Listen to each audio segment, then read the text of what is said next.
Hi everyone, this is Jared from The Broken Seal, and today we're going to be doing an unboxing of Sentinels of the Multiverse. This was the definitive edition, which came out on Kickstarter last year, I want to say. I think it has all of the cards from the run for Sentinels of the Multiverse. I can't say for sure. I guess we'll go into that a little bit more. It also had these foil cards that came with it. The core definitive edition foil card set, which makes me think that it's just the core game set. But regardless, I am actually excited about this one because I played the app version of Sentinels of the Multiverse a lot. I've never actually played the physical version. I always kind of thought it was a little too daunting to, like, by the time I found out about it, there was so much content for it. I didn't want to like jump into it. And when they announced the Kickstarter, I was like, well, that's the best way to get into it. They'll have everything in there. I think there's updated artwork, updated mechanics, these foil cards. And I also got this, I think I got this after the Sentinels of the Multiverse board game that like you play the Sentinels and you go throughout the city and all of that. So there's like actual figurines for it and you move about the board and help to protect the city. So yeah, let's go ahead and see what's in it.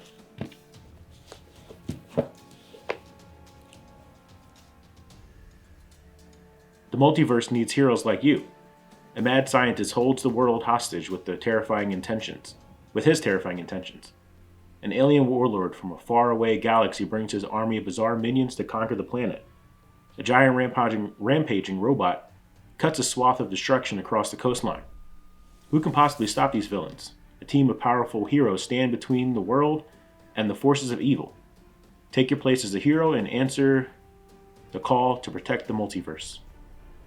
Sentinels of the Multiverse Definitive Edition is the award-winning cooperative comic book card game in which you and your friends team up as mighty heroes to thwart the nefarious plans of the villains who threaten the entire multiverse. Now bigger and better than ever. First introduced in 2011, Sentinels of the Multiverse quickly became a fan-favorite comic book card game and now is released in its definitive edition. With more powerful heroes, fearsome villains, and dynamic environments than ever before, and introducing all new content including first appearance hero character card variants and playable events from the histories of Sentinel the comics. So we've got 1 to 5 players and about 30 to 60 minutes to play. So yeah, since there's only 12 heroes, 6 villains, 6 environments, I'm 90% sure that this is just the core game. Maybe they'll have, other releases later. Again, as I've said in other Kickstarter videos, by the time these come out and I get a chance to, get my hands on them, I don't remember for sure what information they gave us during the Kickstarter. So I don't know if this is set to be, a continuing thing that they do, because I know that there's more than 12 heroes. But regardless, this is what we have. And then, ever wish your heroes and villains were just a bit more shiny? The core definitive edition foil card set is here to brighten up your Sentinels of the Multiverse definitive edition gameplay experience. This set contains a premium foil version of each hero character and variant card, as well as each villain card and event card, for a total of 24 double-sided foil hero-sized cards and 18 double-sided foil villain-sized cards. With these cards, the multiverse will shine brighter than ever. So obviously we're going to start with the actual game. So just off the bat, before I do, because normally I just lift off the top of the box and that's it. I like the box material that they have here. The Sentinels part is raised and has a nice feel to it. Nothing on the inside. We've got the definitive edition rulebook, which clocks in at, let's see, page 1, 2. So there's 22 pages counting the back, but we've got some facts. So let's see where these begin. Okay, so yeah, so I'd say 19 pages of actual rules. And then these are facts, and then like a kind of quick breakdown. One of the reasons why I was so daunted in getting this, like the physical version of Sentinels and Multiverse, is because, in the app, it handles all of the, upkeep for you. But with the actual game, I would have to do all the upkeep, and I was worried that I would mess it up. And it's still a concern that I have, but I really liked the game, and it was a definitive edition, so I figured I might as well get it. So then we have, which, again, really love that they make comic books out of these. It keeps with the whole vibe. And then we have our lore book.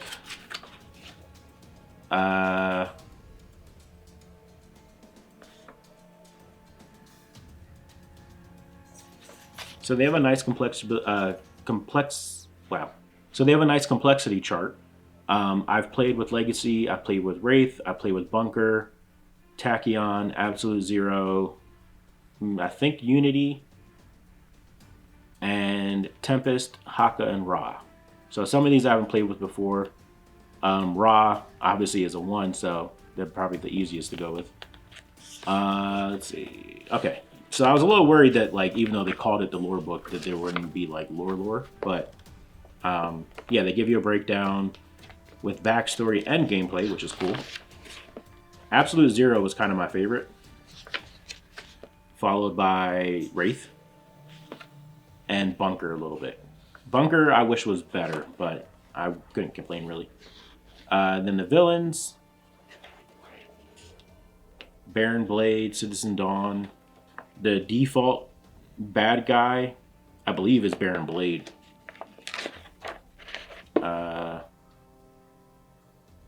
Yeah, Baron Blade is the one that you start off with. Citizen Dawn is kind of hard because she has a whole bunch of citizens that you end up having to fight. There's different variations of them, and they're not easy. I fought Omnitron, Baron Blade, Citizen Dawn, and I want to say the Matriarch, but that's pretty much it. I know for sure I fought 3 of these in the app version. And then these are the environments where you fight. So it's the fun part about this game is that you have a villain, an environment, and then your group of heroes that go to fight. The environments have their own thing to them, which kind of mix up things, which I liked. I'm going to make sure to keep this out somewhere so that I don't forget to look at them, because I have forgotten some of the other ones that I've done. So these are our cardboard elements. We'll just pop one of these out to see how they feel. So, pretty good material. I don't think they'll bend, but it's always a fingers crossed with cardboard or whether or not it's going to bend. For me, at least, I don't know. But, nothing amazing. Also, this game didn't really have, many upgrades that you could get with it. Add-ons, I should say.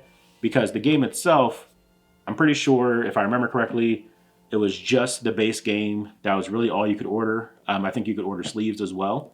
And then, they promised that everything would fit in here. Let me not start taking stuff out. But they promised that everything would fit in here even if it was sleeved.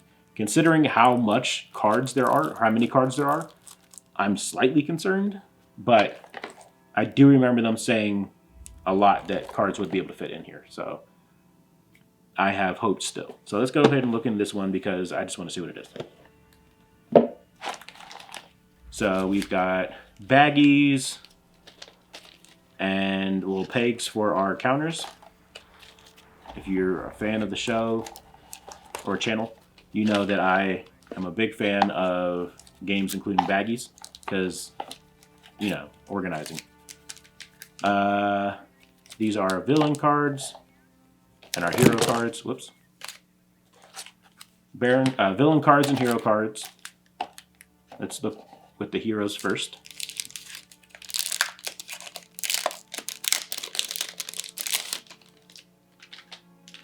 So we have America's Finest Legacy.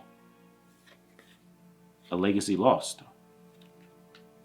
Oh, what if I remember correctly, I think when you get knocked out, there's a benefit that happens or something like that. But so yeah, you see each hero has their own ability. So like for instance, looking at these three, Legacy, Wraith, and Bunker. Legacy has the power Galvanize. Until your start phase, you get +1 damage dealt by ally characters. And then Stealth for the Wraith. Her power is, until your start phase, deal -1 damage to the Wraith. And then the Bunker, he has power, either draw 1 card or put the top card of your deck under 1 ordnance card in play. Because Bunker is kind of like Iron Man in the sense that like he has different things that he can activate. And the things can activate based off of what's like underneath them or other things that they can draw off of. So his power just keeps that going. So one of the things I really like, if you can see here, like the artwork is different on the back. So there's kind of like the classic cartoony style that they went with when they started making this game. But then on the back is like more old school comic book kind of stuff. Oh, I play with Unity too. The Argent Adept, not familiar with that. I play with Fnatic, I didn't like them really. Never play with Captain Cosmic, play with Tempest, play with Haka, play with Ra. And then I think these are like the alternate versions of them.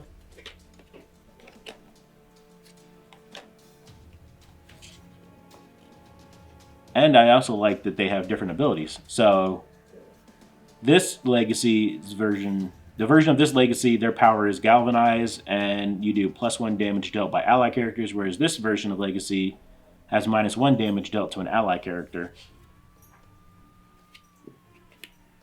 And so like this is like real old school looking, as well as the back, old school comic looking for like their flip side. So I'm a fan of the artwork and the style that they're going with. I actually really like the Wraith too, so that'll be cool.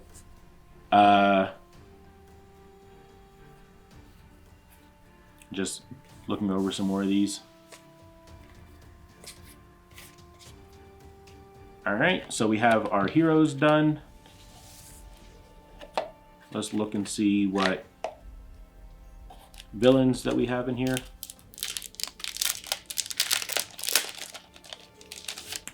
Also, in terms of quality, the villain or the hero cards look or feel really nice. A little upsetting. Apparently, in shipping, the Baron Blade card got a little dinged up.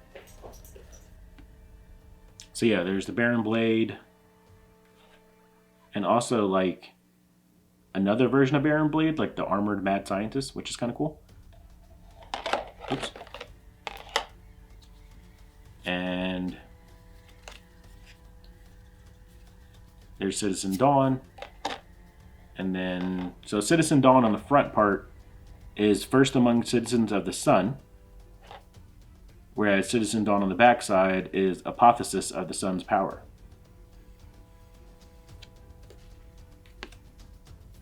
They both look cool though. I know that they said that they had like different artwork for them, so that's why there's probably double-sided, but I don't quite yet know if they're harder on the other sides.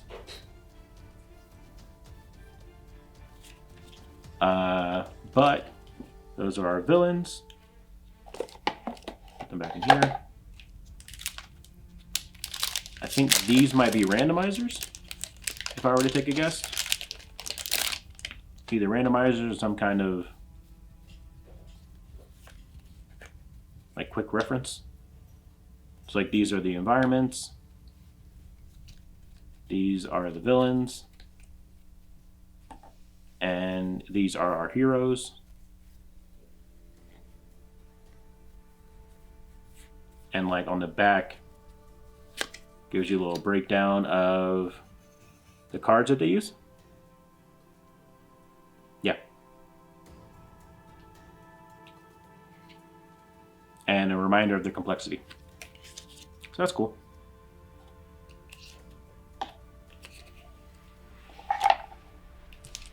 And then what are these cards? I think these are like alternate Baron Blade cards. Yeah, because they're all Baron Blade, and they all have like the old school artwork for their cards, as opposed to like kind of the mix that they were doing now. which I'm not complaining about. I like that. Put that in there. Put these in there. And then we'll open up one of these, just kind of at random. It's always a little tricky with card games, like how much you should open. Because then it's like, well, I've already looked at a few of the cards. Do I really need to open up all of them?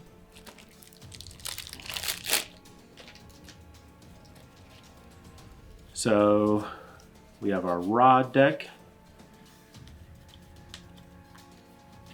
the Haka deck,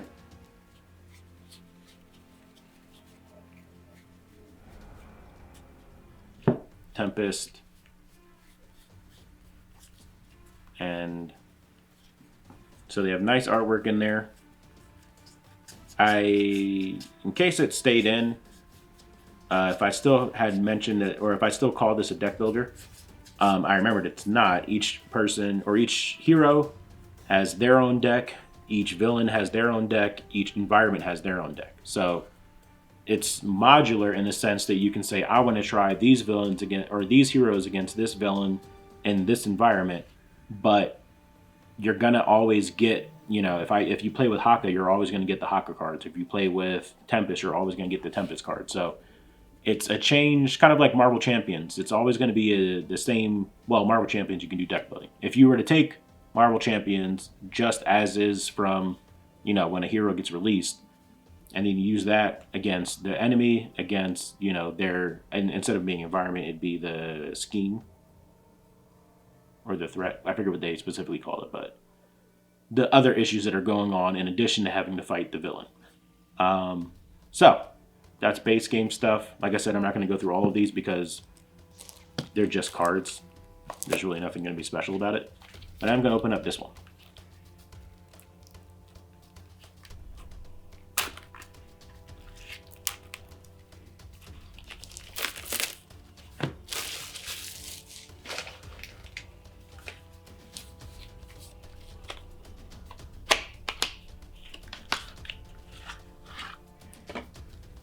So yeah, these are just basically comparing it to like the ones that we had in here. These are just the same ones but with foil. So we have Legacy again. Yeah, we got Legacy, Wraith, Bunker, Tachyon. So same thing.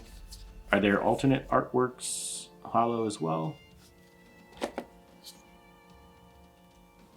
So I'm guessing to keep it in line with like the old school kind of vibe, because with the base characters, there's much more holographic going on with them. If we can, so like, yeah, you can see that. Whereas the alternate artwork version of him, whoops, the alternate artwork version doesn't have that much holographic on it. See if I can try and catch it. So like, there's some down there. I think that's really it.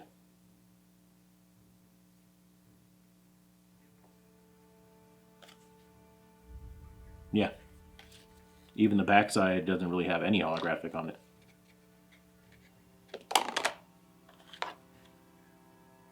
But still cool. It came with it, I'm not going to complain. I'm not going to open up the villain one because, like I said, we've already seen all the villains already. I just wanted to see the holographic part of it. But that is it. That's all that we have for this for right now. I'm probably going to do 1 or 2 solo playthroughs of this just because I enjoy it and want to get to see how it plays physically versus, you know, all the stuff that I've done so far, which has been digitally. And we'll see if we can get someone to join us and play a 2-player or more version. But until next time, thank you all for watching. If you enjoyed this, you can leave a like, comment, or even subscribe down below. And you can check out our description for some information about our Ko-fi page. Until next time. Bye.